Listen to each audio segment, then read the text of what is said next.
ओम शांति। ओम शांति। सुनते हैं बाबा के आज के महावाक्य। आज बाबा ने कहा, मीठे बच्चे,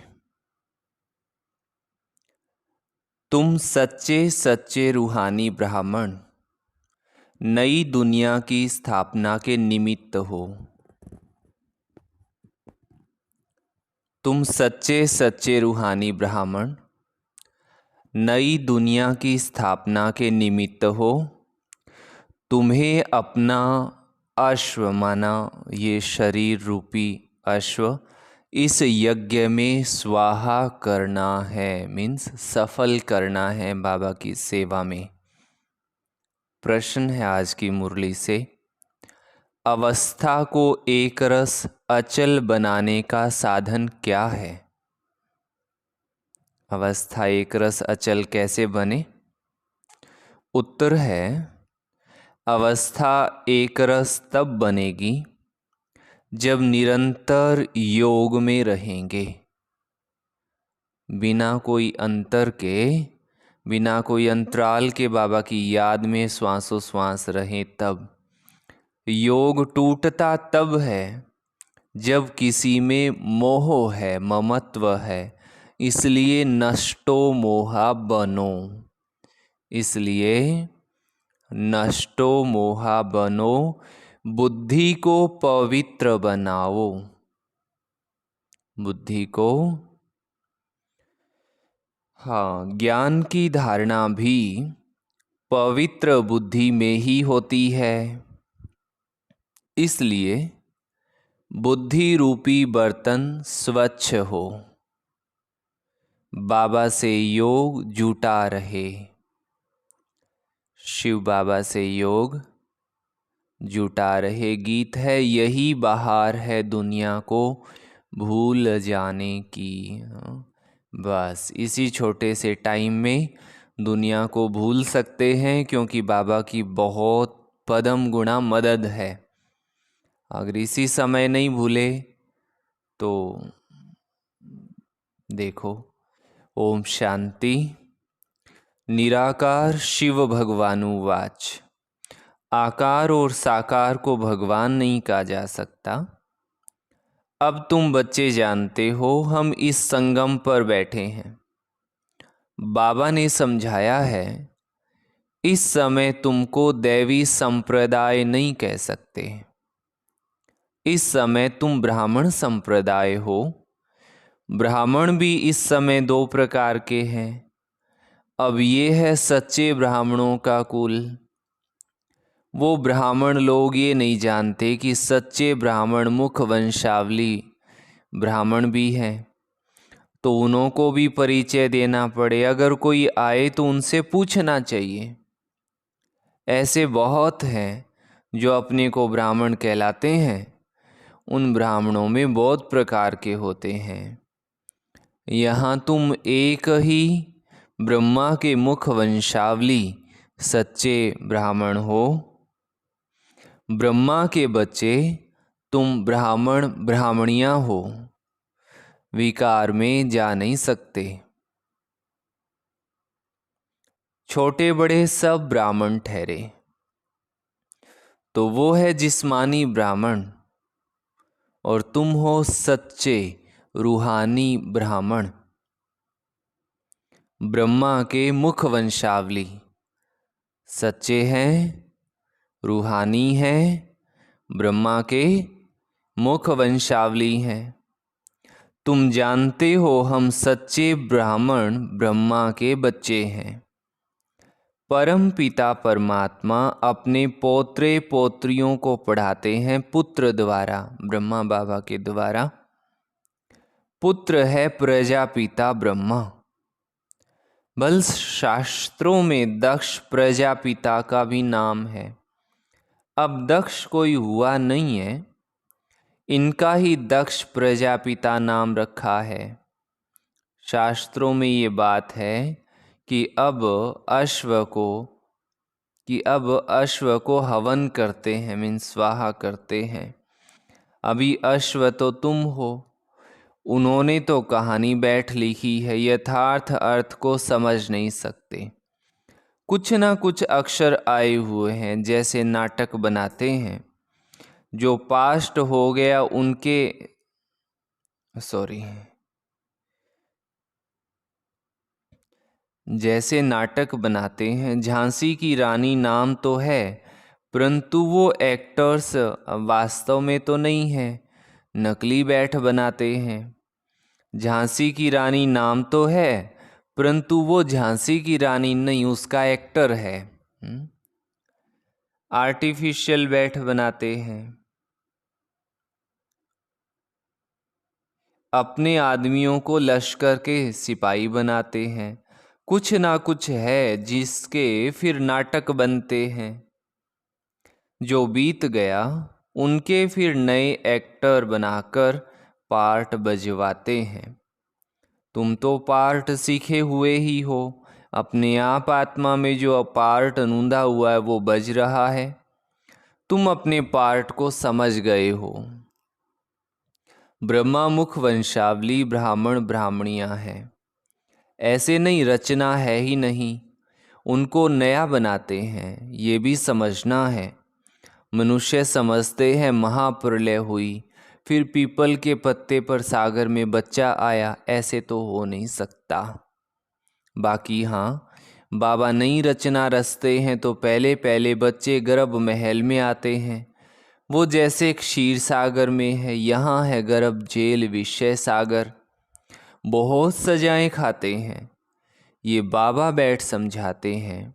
इसका नाम ही है सहज राजयोग। तुम हो ही देवी देवता धर्म वाले। तुम पुरुषार्थ कर राजाओं का राजा बनेंगे। लक्ष्मी नारायण भी वही बनेंगे। उनके 84 जन्म अब पूरे हुए।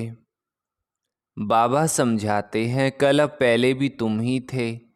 कोई भी आते हैं तो बाबा उनसे पूछते हैं, आगे कभी मिले हो?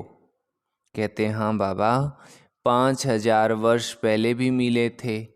कलप कलप कलप के संगम युगे मिलते आए हैं, मिलते रहेंगे, अंत नहीं होता। ये बना बनाया ड्रामा है। बाबा कहते हैं मुझे भी पतित से पावन बनाने आना पड़ता है। बीच में आने का तो हमारा काम ही नहीं है। मेरा नाम ही है पतित पावन। कहते हैं फिर से भारत को व सृष्टि को आकर पावन बनाओ। सृष्टि के आदि में भारत में देवी देवताओं का राज्य था, बहुत बहुत पहले की बात। कहते हैं ना, परंतु कब ये समझते नहीं है। पुराने से पुराने मनुष्य हुए देवी देवताएं, स्वर्ग की चीज़ें महल माड़ियाँ आदि दिखाते हैं ना। पुराने से पुराने देवी देवताएं थे जिनके सोने हीरे जवाहरों के महल थे। 5000 वर्ष की बात है। इससे पुरानी कोई चीज़ होती नहीं है। पुराने से पुराने लक्ष्मी नारायण भी नहीं, राधे कृष्ण है पुराने से पुराने। लक्ष्मी नारायण से भी पहले तो राधे कृष्ण है ना। श्री कृष्ण है स्वर्ग का पहला बच्चा। आत्मा भी पवित्र, शरीर भी सतो प्रधान कंचन नंबर 1। मुख्य प्रिंस प्रिंसेस है ना। बाबा कहते हैं मैं एक मुसाफिर हूँ। कहाँ का मुसाफिर? बाबा कहाँ के मुसाफिर हैं जो यहाँ आए हैं? तुम जानते हो, परम धाम अथवा निर्वाण धाम का मुसाफिर। मुसाफिर तो आत्मा ही है ना। मैं आत्मा सदा पवित्र हूँ। फिर तुम हो मेरी सजनिया, तुम काली हो गई हो। अब हम तुम्हारी आत्मा को गोरा बनाते हैं। बाबा आत्मा को गोरा बनाते, खाद निकालते हैं। एक मुसाफिर तुम सबको हसीन बनाते हैं। कैसा प्यारा, सबसे ज़्यादा प्यारा मुसाफिर है। स्वर्ग में तो नेचुरल शोभा रहती है। कितने खूबसूरत देवताएं हैं। अभी तुम ब्राह्मणों का ये पुराना शरीर है। तुम हसीन से काली बन जाती हो, मैं मुसाफिर तुमको शुद्ध पवित्र गोरा बनाता हूँ। मैं इस पुरानी काली सजनी में प्रवेश करता हूँ, इसमें आकर इनको और तुम सभी को गोरा शुद्ध बनाता हूँ। एक मुसाफिर आकर कितने को हसीन बनाते हैं। मुसाफिर का अर्थ भी तुम समझते हो। जब तुम श्रीमत पर चलते रहेंगे तब ही हसीन बनेंगे। तुम आत्मा में खाद पड़ने से काले बन गए हो। अब खाद कैसे निकले? मेरे साथ योग लगाने से। उसी योग अग्नि से खाद भस्म हो जाएगी। यथार्थ बातें तुम समझते हो। बाबा तुम्हें समझाते तो बहुत हैं, परंतु तुम भूल जाते हो। क्यों भूल जाते हैं? बाबा कहे क्योंकि योग ठीक नहीं है। और योग भी ठीक क्यों नहीं? बाबा कहे नष्टो मोहा नहीं बने हो। बाबा तो सदा पवित्र अथवा पवित्रता का सागर है। तुम जानते हो हम आत्मा ही एकदम तमो प्रधान बनी है, तो शरीर भी तमो प्रधान झूठा मिला है। इसलिए पहले आत्मा की खाद को निकालना चाहिए। बाबा को याद करो, इसको योग अग्नि कहा जाता है। शिव बाबा कहते मैं तो सदा पवित्र हूँ, मैं नहीं होता तो तुमको पवित्र कौन बनाए। अपने को आत्मा पक्का निश्चय करो। हमारी आत्मा में 84 जन्मों का पार्ट नूंदा हुआ है। हमारी आत्मा में 84 जन्मों में खाद पड़ी है। अभी हम बाबा के साथ योग लगाने से पवित्र हो जाएंगे। कोई विकार नहीं रहेगा। अगर कोई रह गया हो तो सजा खानी पड़ेगी। तो हम क्यों ना निरंतर पुरुषार्थ करें।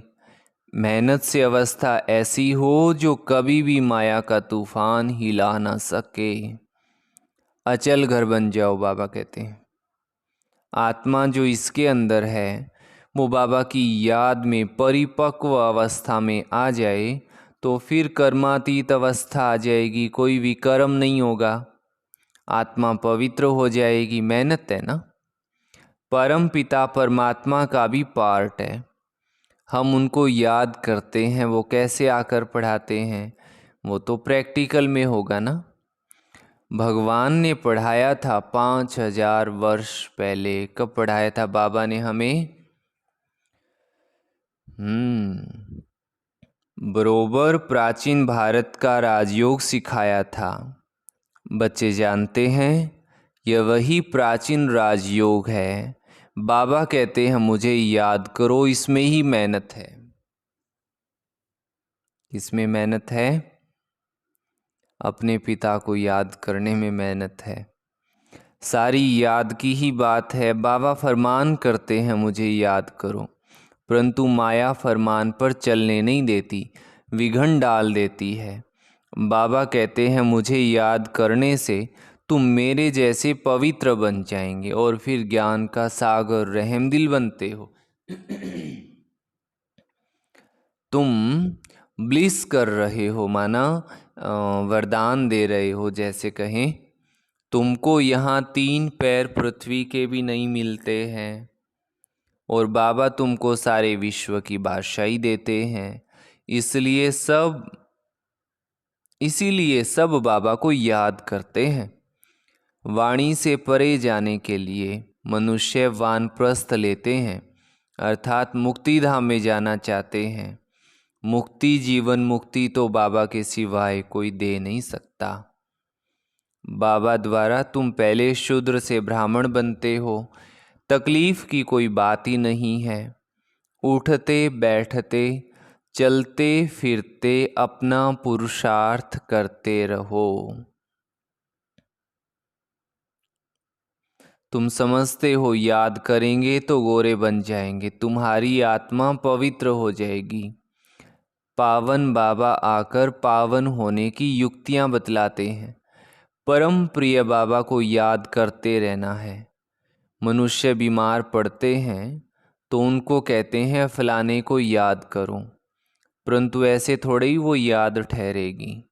इसमें बड़ा अभ्यास चाहिए, तभी अंतमति सो गति होगी। तुमको बाबा की याद में रहना है। क्या करना है हमें?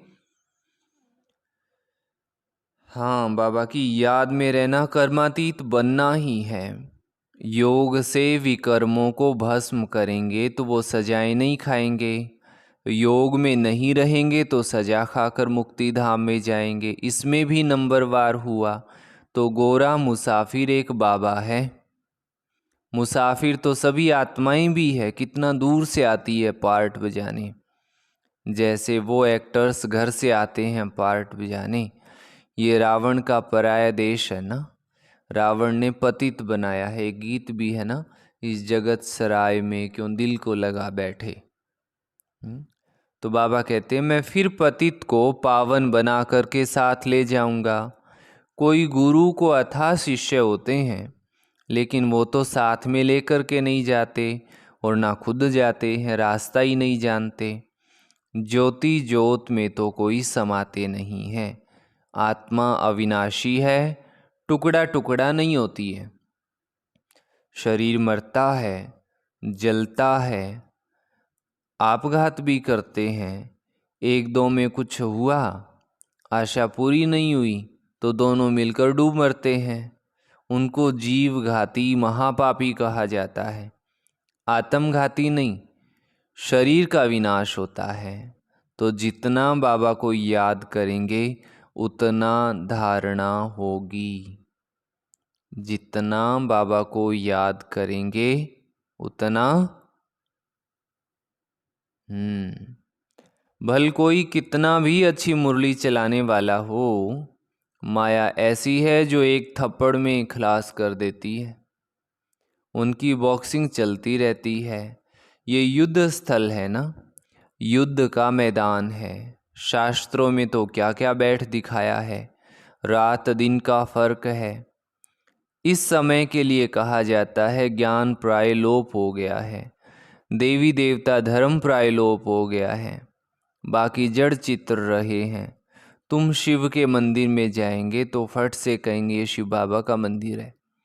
ब्रह्मा के मंदिर में जाएंगे तो कहेंगे ये दादा का मंदिर है, ये दादा का है सॉरी, ये जगदम्बा मम्मा का मंदिर है। नीचे राजयोग की तपस्या कर रहे हैं और ऊपर वैकुंठ का यादगार है। नहीं तो भला कहाँ दिखावे।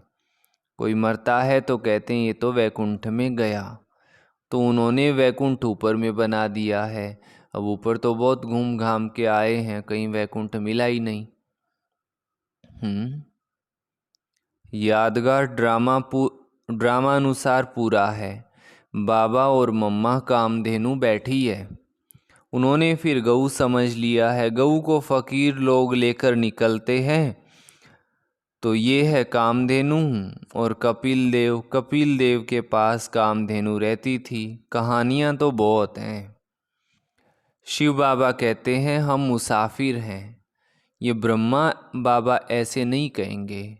शिव बाबा कहते हैं हम मुसाफिर सदा पवित्र हैं। ये है अपवित्र विकारी दुनिया, और वो है ये दुनिया विकारी है और वो दुनिया निर्विकारी दुनिया। ये बना बनाया ड्रामा है। यहाँ बाबा बैठ समझाते हैं दुनिया में कोई नहीं जानते, आत्माएं हैं निराकारी दुनिया में रहने वाली। यहाँ आती है पार्ट बजाने। कर्म क्षेत्र है। परम धाम को कर्म क्षेत्र नहीं कहेंगे, इसको नाटक कहते हैं। भारत हीरे तुल्य और कौड़ी तुल्य बनता है। भारत के ही वर्ण है, ब्राह्मण वर्ण, देवता वर्ण, क्षत्रिय वर्ण, वैश्य वर्ण, शूद्र वर्ण। इनमें ही 84 जन्म पूरे होते हैं। सब धर्मों के 84 जन्म नहीं होते हैं। कितनी बातें मीठे मीठे सीखी लदे बच्चों को समझाते हैं। बच्चे जानते हैं, कलप कलप पढ़ते आए। पुरुषार्थ अनुसार ही ट्रांसफ़र होंगे। जैसे स्कूलों में ट्रांसफ़र होते हैं ना, मतलब अगली क्लास में चले जाते हैं। तुम भी नंबरवार जाकर राजाई करते हो। सिर्फ बाबा का बन बाबा को याद करो।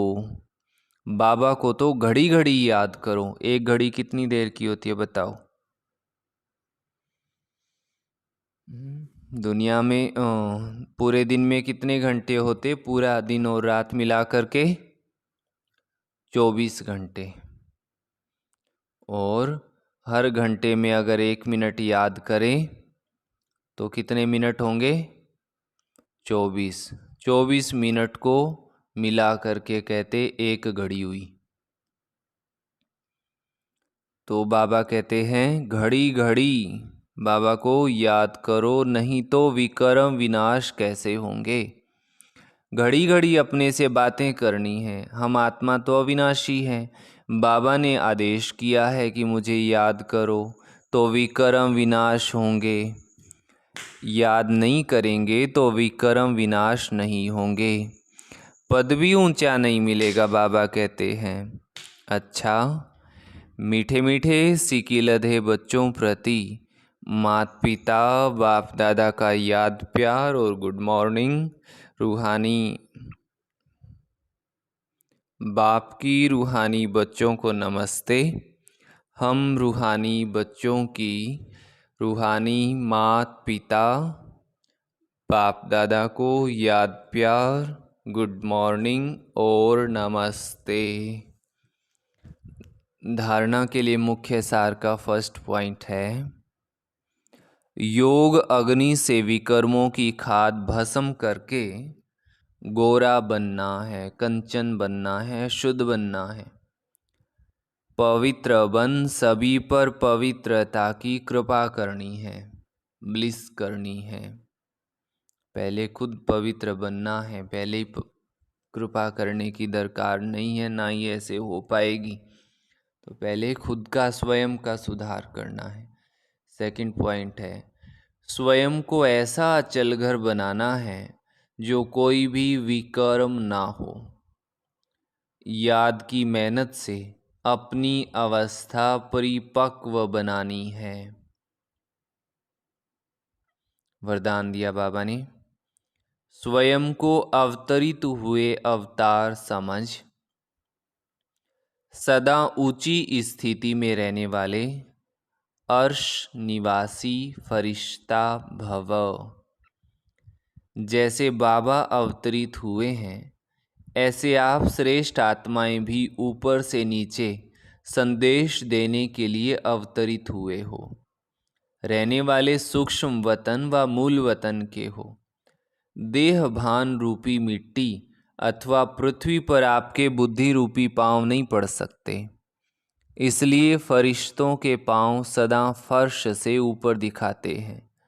तो आप सब ऊंची स्थिति में स्थित रहने वाले अर्श निवासी अवतरित हुए अवतार हो। इसी स्मृति से उड़ती कला में उड़ते रहो। स्लोगन है, स्व परिवर्तन के तीव्र पुरुषार्थी बच्चों को ही बाबा के दुआओं की मुबारक मिलती है। जो खुद का परिवर्तन करते हैं तीव्रता से, उन्हें बाबा की दुआएं मिलती है। अच्छा, ओम शांति। आज का स्वमान है, मैं फरिश्ता स्वरूप आत्मा हूँ। मैं फरिश्ता स्वरूप आत्मा हूँ। अच्छा, ओम शांति। और सभी मनसा सेवा की तरफ खास गौर करना। ज़रूर सवेरे शाम हमें 45 मिनट मनसा सेवा विश्व की सेवा में देना है। इसके लिए भी थोड़ा समय निकाल करके मनसा सेवा की जो बुक है, किसी के पास हो तो पढ़ना, नहीं तो चैनल पर ही डालेंगे वो बुक का थोड़ा थोड़ा कोर्स, और फिर आप उसको सुनना। ओम शांति। ओम शांति। आज बाबा ने कहा कि बच्चे, अवस्था को ऐसा बनाना है जो कोई भी माया का तूफान हिला ना पाए। बाबा कहते पूरा नष्टो मोह बनना है। किसी भी वस्तु, पदार्थ अथवा देहधारी में मोह नहीं रखना और बाबा की शिक्षाओं को भूलने का मूल कारण है योग न लगाना। बाबा से योग लगाने से ही विकर्म विनाश होते हैं और श्रीमत पर चलेंगे तो काले से गोरा बन जाएंगे। बाबा कहते कोई भी आए तो उससे पूछना है कि आगे कभी बाप से मिले हो। और बाबा कहते तुम्हें राजाओं का राजा बनने का पुरुषार्थ करना है। बाबा कहते तुम सच्चे सच्चे ब्राह्मण हो, तुम कभी भी विकार में नहीं जा सकते, तुम तो हो ही रूहानी ब्राह्मण। बाबा कहते आकार और साकार को कभी भगवान नहीं कह सकते, भगवान कहा जाता है निराकार को। बाबा कहते पवित्र बुद्धि में ही ज्ञान की धारणा होती है, इसलिए अपनी बुद्धि को स्वच्छ और पवित्र बनाना है। और अच्छे अच्छे बच्चों को भी माया थप्पड़ मार हरा देती है, इसलिए बच्चे खबरदार रहना है, कोई भी भूल नहीं करनी। अच्छा, ओम शांति। ओम शांति। लौकिक पढ़ाई के समय बीच बीच में मुझे मम्मा के पत्र आते थे। उनमें वे लिखती थी, बच्ची तुम शेरनी शक्ति हो, कैसी भी परिस्थिति आए तुम्हें डरना नहीं है, पास होना है। तुम्हें एक बल, एक भरोसे के निश्चय के बल से उन परीक्षाओं में पास होना है। इन प्रेरणाओं से मैं आगे बढ़ती गई और पढ़ाई पूरी करके कुछ समय लौकिक सेवा और साथ साथ ईश्वरीय सेवा भी की। एक समय आया जब मेरे सारे बंधन टूट गए और सन 1962 में पूर्णतः ईश्वरीय सेवा में समर्पित हो गई। इसके बाद चंडीगढ़ में सेवा पर रही।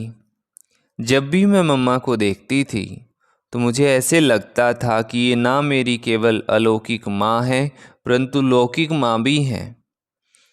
उनसे पालना भी ऐसी मिली, कदम कदम पर उनका मार्गदर्शन मिला। उन्होंने सदा आगे बढ़ने के लिए उत्साहित भी किया। मम्मा ने बड़ा उमंग भरा। अभी मम्मा बाबा साकार में नहीं है, लेकिन जब भी मैं मधुबन आती हूँ तो मुझे ऐसा लगता है मम्मा बाबा हमारे संग संग है, कदम कदम पर हमारा मार्गदर्शन कर रहे हैं।